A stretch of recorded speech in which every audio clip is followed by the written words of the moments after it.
Yes. Have you read the transcript to the ex parte meeting? Yes. I'm not sure if that is already an exhibit in this case, Your Honor. It is, it's a part of the record as a transcript. Okay. It's been filed in Odyssey into the case. Okay. So I don't think it needs to be an exhibit unless you want to make it exhibit for the purposes of this hearing, but it's in the record. Okay. I'll just be referring to that transcript. So have you read the transcript from the June 10th ex parte meeting? Yes. And does that reflect everything that occurred the morning of June the 10th during the course of your meeting? I believe that was in chambers. Is that correct? That was compound. Was that meeting in chambers? Where did that meeting take place? In chambers. In chambers. And was the ex parte transcript that you read a complete recording of absolutely everything that took place in chambers that morning? No. Could you please tell me, generally, when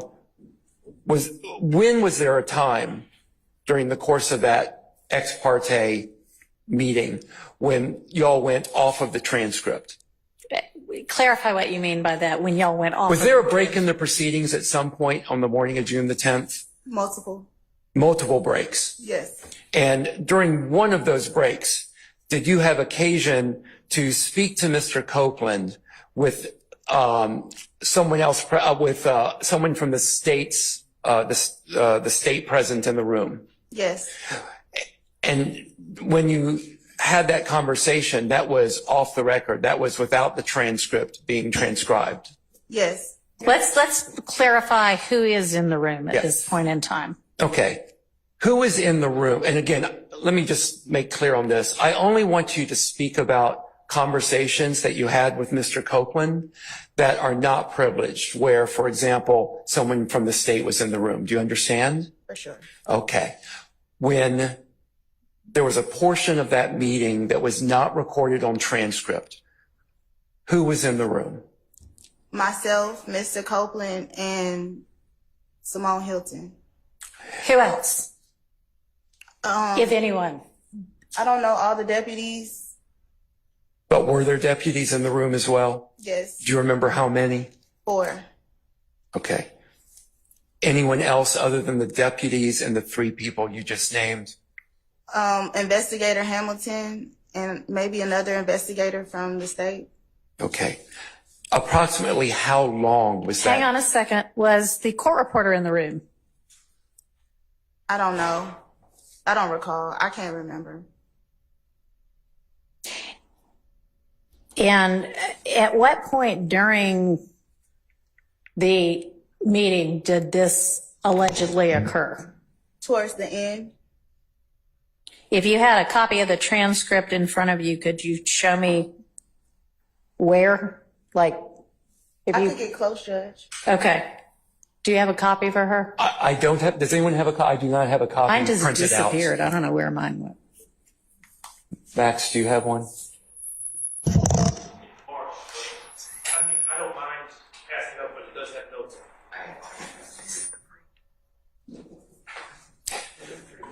Maybe not. Let's get a clean copy. Okay. What had just occurred, and then what occurred following it? What had just occurred prior to? What had just occurred was we had been meeting for a really long time, and I needed to go to the bathroom because I was stressed out. And when I went outside in the hallway, Simone was outside in the hallway, so I guess she didn't want to be in the room with Mr. Copeland while I stepped out. That's all I can think of. So she was outside. She met me in the hallway, and she said, okay, hang on before you get into what anybody said. So y'all are in chambers. Like, paint the picture for me. You're in chambers, and then and what happens for you to then leave chambers to go to the restroom? I needed a break.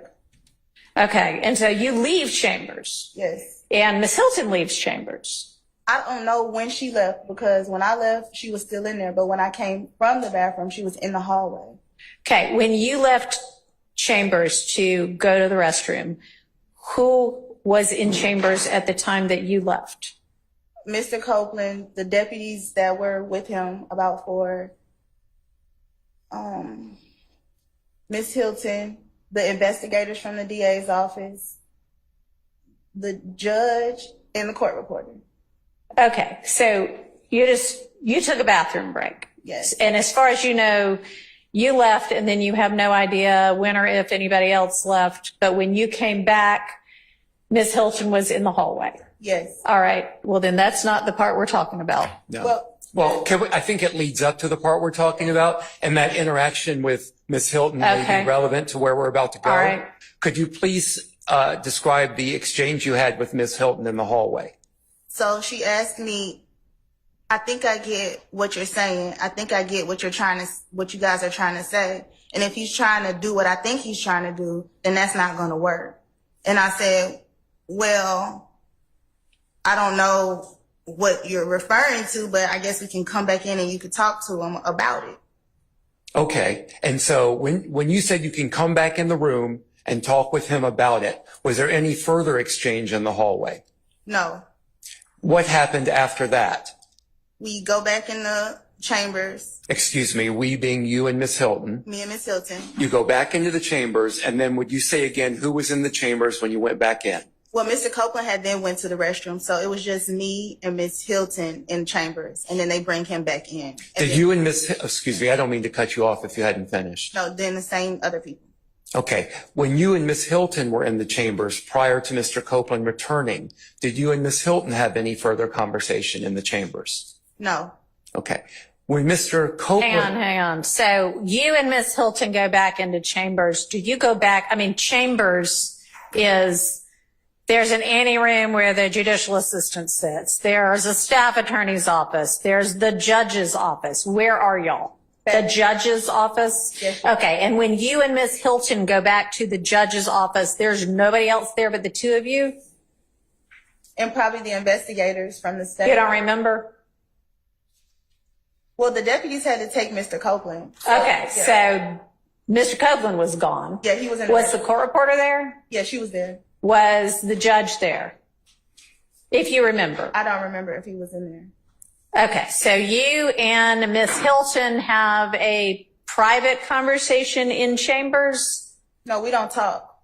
Okay, y'all just walk back in, and then what happens? And then everybody comes back in. Okay, who is everybody? The judge, Mr. Copeland, the 4 deputies, the 2 investigators from the state. Okay, we're just going to take it slowly, step by step, okay? Okay. All right. So those individuals return. Does Judge Glanville return to the chambers? Yes. Is the court reporter in the chambers? Yes. Okay. When all of these people are in the chambers, what happens next? A step at a time. Simone starts talking to Mr. Copeland about what we talked about in the hallway. What specifically did Miss Hilton tell Mr. Copeland about what happened in the hallway? I don't remember what she said at the beginning, because then she says, wait, Judge, can you step out? Who is the she that says, wait, Judge, can you step out? Simone Hilton. Okay, ask the judge to step out. At that point, does the judge step out? Yes. Does anyone else step out? I don't remember if the court reporter stepped out, but I know she stopped taking down what we were talking about. Okay, and she may or may not have remained in the chambers. Correct. Okay. And so at this point, you're saying that the judge is out, you, Miss Hilton, Mr. Copeland, 4 sheriff's deputies and 2 DA investigators are in chambers. Yes, Judge. Okay. Okay. Next step. What happens next? Simone starts to talk to Mr. Copeland about, I guess this is the part about purging yourself and perjury and impeachment. Okay. What specifically did Miss Hilton say about purging himself? about purging himself once he began to testify that he would purge himself of him being arrested. Okay. What about perjury did she tell to him? Did Ms. Hilton say to Mr. Copeland? I think some of this is on the transcript, but she reiterated the fact that pretty much she wanted him to testify. She didn't know what he was going to say, but there was one thing that they know that he didn't do that she would not allow him to testify to. Okay. What did Ms. Hilton tell Mr. Copeland was the one thing he knew, she All knew? right, let's not assume any of this because this is your witness, so don't lead her, okay? Okay. So when you say that, what did Ms. Hilton specifically say regarding that? Well, first, Mr. Copeland said, I can claim all of this. I can claim all of this. I might as well just say I did all of this. And she said, but we know you didn't do all of this. And specifically, we know you did not kill Donovan Thomas. And I will not allow you to get on the stand and say that you killed Donovan Thomas. And when Ms. Hilton said, I will not allow you to get on the stand and say you killed Donovan Thomas, did she say anything else with respect to that? Pretty much, I was explaining to Mr. Copeland about independent evidence because she said if she had any independent evidence to prove that he was lying about anything, she would just use his statement to impeach him. But she would not necessarily press charges against him for perjury. But she said that if he said this thing, this one particular thing, which was the unaliving of Donovan Thomas, that she may move forward with perjury. And Mr. Copeland says, well, it's not just about me knowing who killed him, but it's about, I know more about that infinity, and I know something about somebody who's not even on trial. Okay, I'm going to stop you there a second because there's a lot to unpack, okay? So do I understand your testimony to be that Ms. Hilton said that she would prosecute him if he lied about the killing of Donovan Thomas, but she would not prosecute him if he lied about other things? Yes. Let's go back to the infinity, because I didn't catch all of that. What did Mr. Copeland say about the infinity? You just say, I know something about the infinity that y'all don't know. And how did Ms. Hilton respond to that? No, I don't remember, but basically she just like, okay. Okay.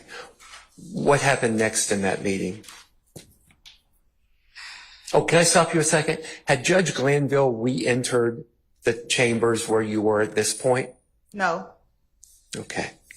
Please continue. What happened after the comment from Mr. Copeland about the infinity? I think that, I mean, she really didn't say anything about it. She just kept moving forward with explaining to him about she wasn't going to go for that lie about the unaliving of Donovan Thomas, but whatever else you lie about, I'll just use it as impeachment. And that conversation went on for about 5 minutes or so, maybe a little bit more. I don't know. At this point, we've been in there for 2 hours. And they gave me a second to talk to Mr. Copeland, and then that was the end. Okay. Who gave you a second to talk to Mr. Copeland? I guess Simone. Did Simone Hilton remain in the room while you spoke to Mr. Copeland? Yes, but she couldn't hear what we were saying. Why do you believe she couldn't hear what you were saying? She couldn't. I know because we were whispering in we scooted away from her and we just kind of whispered in each other's ear. Okay. Is there anything else that happened during the course of this meeting where Judge Glanville was not in the room that you haven't told us this morning?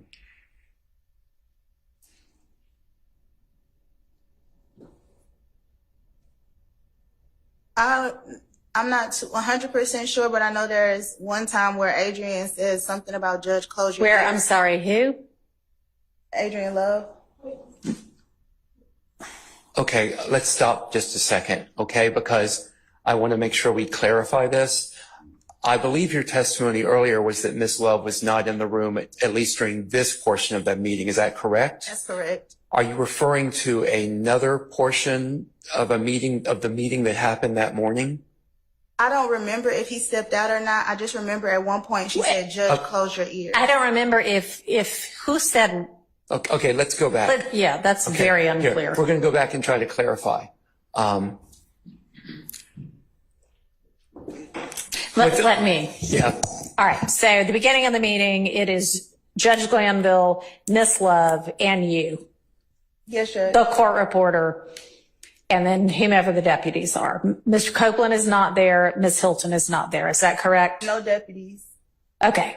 They don't come until Mr. Copeland comes. Okay. So then it is just the judge, Ms. Hilton, and you, and the court reporter, correct? And the investigators. The DA investigators. Yes. Okay. And so is it that portion of the transcript that you're moving to now? Yes. Okay. All right. And what did Ms. Love say? I just remember her saying something about "Judge, close your ears." And I can't remember if he steps out then for a second or not, but that would be the only other time I remember him stepping out. What did Ms. Love say after Ms. Love said, "Judge, close your ears"? I don't remember. You don't remember? Okay. So we've discussed that one portion of the morning where the judge was not in the chambers.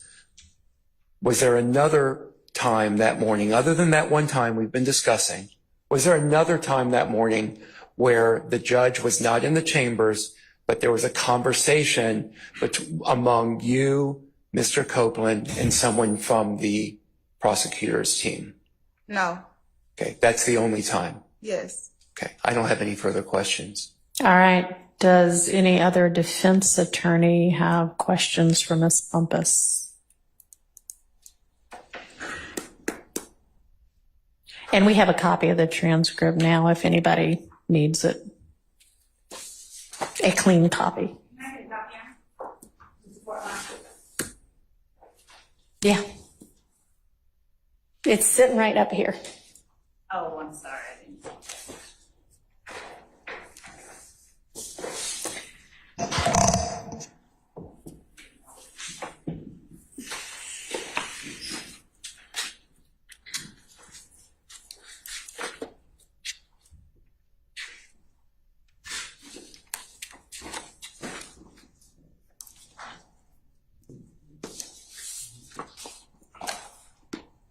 Go ahead, Mr. Steele. Thank you, Your Honor.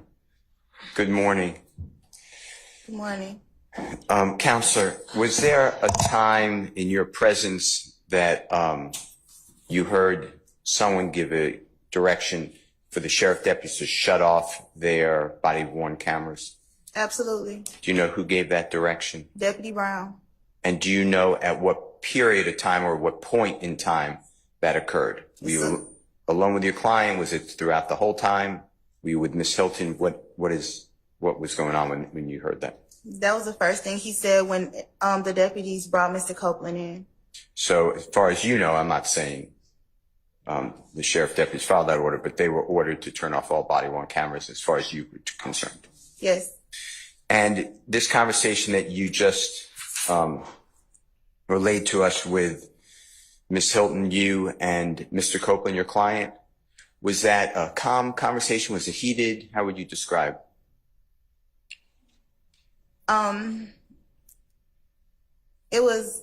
We had been in there for 2 hours. It was a high level of emotional tension, if that's a thing. Okay, were people getting louder than we're speaking now? Yes. And who was that person or people? Simone. Okay. And when you were talking about Mr. Copeland not being permitted to take responsibility for the killing of Mr. Thomas, you know what I'm referring to? Yes. Did Mr. Copeland in any way take responsibility for that killing that day to Ms. Hilton? Pretty much, he just said, "You don't know what I did or didn't do." Okay. And that was said to the prosecutor about the killing of Donovan Thomas? Yes. Do you know if you saw Ms. Hilton taking any notes or recording the meeting, or any of the people with her recording this meeting or taking notes? I'm not aware. All right. It says, and the court just gave a transcript, I don't know where it is, but you can look at it. No one's trying to trick you. It says on page 40, towards the bottom, it's the Honorable Yes. Judge. It's fine. If you need to look at it, if you don't need to look at it, that's fine. Just let the record reflect. It should be on page 40. If you need it, it's June 10th. It should be 2024 Ex-Parte conference that you were part of.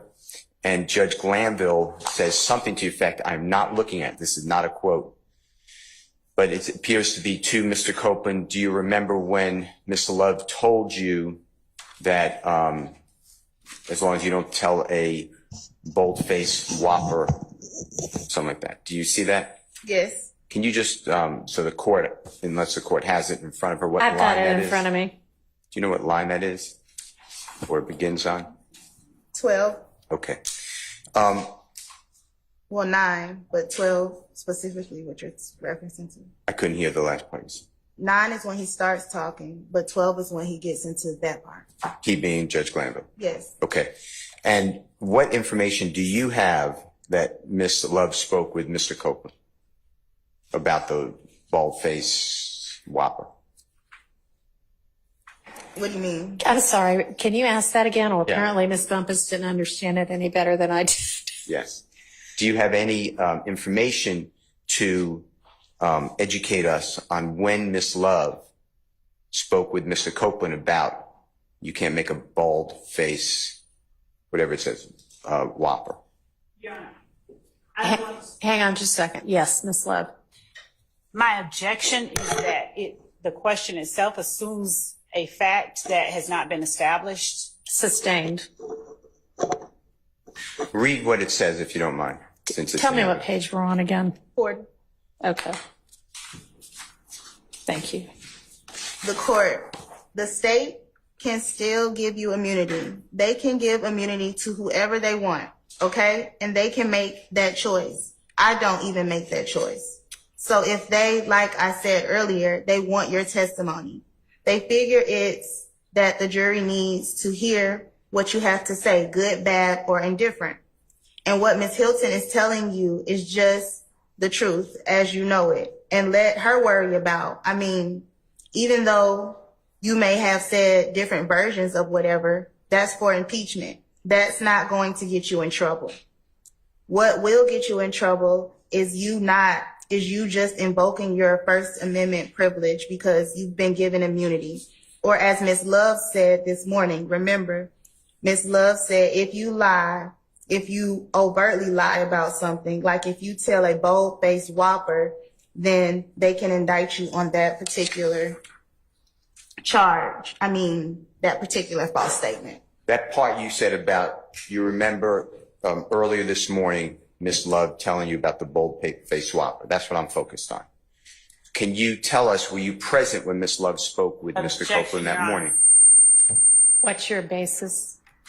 Again, assuming facts that have not been established. The question, I believe, was, were you present when Ms. Love spoke with Mr. Copeland? Okay, so I think that's based on the fact that what was just read out was read out. So I don't know that Judge Glanville's statement establishes that, but that's why he's asking it. So I'm going to permit him to ask that, and she can, keeping in mind that that doesn't establish that it occurred. Ask it as a more conditional question, I guess. Do you have any information how that came about, if it occurred at all? So the meeting was really long and a lot happened. I can't remember if Ms. Love was ever in the room at the same time as Mr. Copeland. So I don't remember them being in the room together. And if they were, they did not have any communication. Okay. All right. Do you remember in that transcript, I have to get you the page if you don't remember, Judge Glanville handing something to you for Mr. Copeland? Absolutely. Can you tell this court what that was?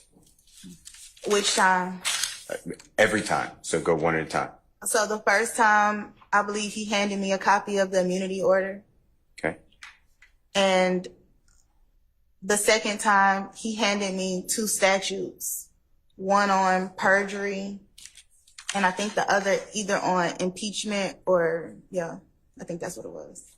Okay. Any questions, written out questions you remember being handed to you or Mr. Copeland? District Attorney's questions, was that given to Mr. Copeland? No. Okay, you remember that discussion? No. All right. I don't have any other questions. Thank you. Thank you, Your Honor. Uh-huh. Any other defense attorney have questions for Ms. Bumpus? Okay.